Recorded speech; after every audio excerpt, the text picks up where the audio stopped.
Hi అండి.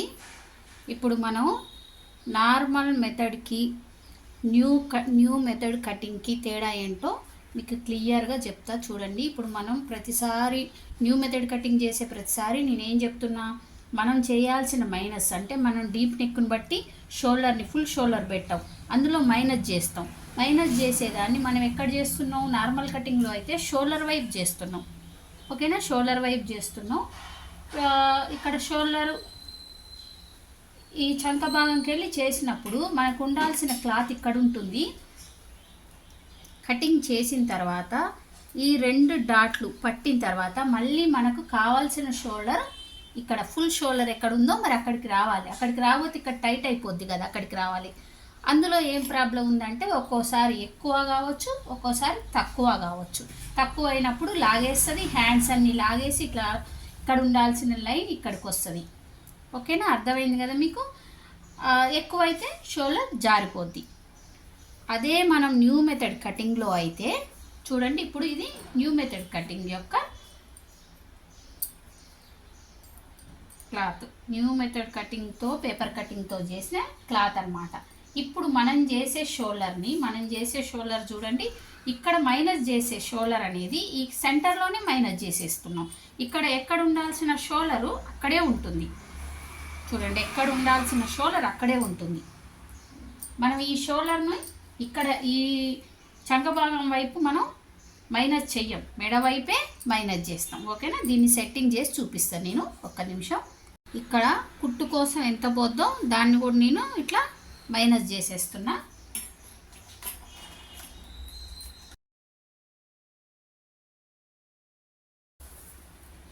చూడండి, ఇప్పుడు న్యూ మెథడ్ కటింగ్ ఏంటంటే ఇక్కడ మనం చేయాల్సిన మైనస్ ఇక్కడ సెంటర్లోనే చేస్తాం అనమాట. నెక్ దగ్గరే మైనస్ చేస్తాం. ఈ ఎక్కడ ఉండాల్సిన షోల్డరు అక్కడే ఉంటుంది. ఇప్పుడు న్యూ మెథడ్ ఎవరైనా పేపర్ ఎందుకు మనం ఫస్టే పేపర్ కటింగ్ చేసుకోవాలి అంటే క్లాత్ మీద ఈ మధ్యలో క్లాత్ని మనం తీసేయడానికి రాదు, అందుకని పేపర్ కటింగ్ చేసుకుంటాం. ఎవరైనా న్యూ మెథడ్ కటింగ్ నేర్చుకోవాలంటే మన ఛానల్లోకి వెళ్ళి నేర్చుకోండి. చాలా చాలా క్లియర్ వీడియోలు ఉన్నాయి, 2-3 అయితే క్లియర్ వీడియోలు ఉన్నాయి, ఇంకా చూపిస్తాం మీకు. ఇప్పుడు చూడండి, ఇక్కడ షేప్ మనం చెయ్యం, కటింగ్లోనే షేప్ వస్తుంది. ఓకేనా, ఆల్రెడీ చూసిన వాళ్ళకైతే అర్థమైంది. ఇక్కడ షేప్ మనం చేయకుండానే సైడ్ ఇలా షేప్ చేయకుండానే షేప్ వస్తుంది. ఇంకోటి డాటు మన నార్మల్ కటింగ్లో ఇంత ఎక్కువ డాట్ వేస్తే ఇందులో బొంగు వస్తుంది. మీరు గమనించండి, నార్మల్ కటింగ్లో ఇందులో బొంగు వస్తుంది, కానీ ఈ కటింగ్లో అస్సలు ఇట్లా సాఫ్ట్గా ఉంటుంది, ఎలాంటి బొంగ రాదు. ఓకేనా, మీకెందుకు ఇంత బొమ్మ తీసుకొచ్చి మరీ నేర్పిస్తుందంటే మీకు క్లియర్గా అర్థం కావాలి. అసలు మీరు బాగా ఆలోచిస్తే నార్మల్ కటింగ్ కన్నా న్యూ మెథడ్ కటింగ్ చాలా చాలా ఈజీ. అర్థమైందా, చాలా ఈజీ. ఆ ట్రిక్ పట్టుకుర్రు అనుకోండి, సూపర్, పెద్ద మాస్టర్ మీరే, ఎలాంటి వాళ్ళకైనా. మరి ఇది న్యూ మెథడ్ కటింగ్ అయినా మీరు దీని మీద ఏదో చూపిస్తుర్రంటే నా వీడియోలు చూసే ప్రతి ఒక్కరికి తెలుసు.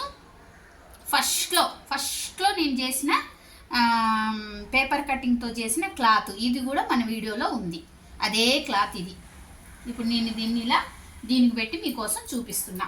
మెయిన్ ఇందులో చెప్పాలనుకుంది నేను ఏంటంటే మనం చేయాల్సిన మైనస్ని ఈ నెక్కును బట్టి మనం చేయాల్సిన మైనస్ షోల్డర్ వైపు కాకుండా నెక్ వైపు చేస్తాం. ఓకేనా, నా వీడియోస్ నచ్చితే ఫాలో అవ్వండి. ఇంకా ఈ న్యూ మెథడ్ కటింగ్ ఇంకా బాగా నేర్చుకోండి. ఓకేనా, మనం ఇది చూడండి, ఇక్కడ మనం వేసుకుంటే ఇక్కడ బటన్, ఇక్కడ ఫ్రంట్ పార్ట్ మనం పెట్టలేదు కాబట్టి ఫ్రంట్ పార్ట్ కూడా పెట్టి మనం ఇంకా ఇట్లా టైట్గా, ఇప్పటికే టైట్గా ఉంది, ఇంకా టైట్గా కూడా కుట్టొచ్చు. ఓకేనా, చూడండి ఎంత బాగుందో. ఈ లైన్స్ ఎందుకు ఇలా ఉన్నాయి, ఈ లైన్ మన మీదైనా బాడీ మీదైనా ఇది దాటి పోకూడదు అనమాట. ఓకేనా, ఇది దాటి బయటికి ఇంకా రాకూడదు. ఒకవేళ వేసుకునే వాళ్ళ ఇష్టం, కానీ షోల్డర్ జారిపోద్ది. చూడండి ఎంత కరెక్ట్గా వచ్చింది. చూడండి, ఇది కటింగ్ చేసినప్పుడు ఈ బొమ్మ లేనే లేదు, ఇది తెచ్చి 2 days అయింది కదా. అంతకుముందు చేసిన కటింగ్ ఇది కాదు, సేమ్ షోల్డర్ ఉంది కాబట్టి సూపర్ ఫిట్టింగ్ అనేది వచ్చింది. ఓకేనా, నా వీడియోస్ ఫాలో అవ్వండి. మంచి ఇలాంటి వీడియోస్ చూసి మీరు మంచి టైలర్ అనే కన్నా మంచి మాస్టర్ అవ్వండి. ఓకేనా, థ్యాంక్ యూ.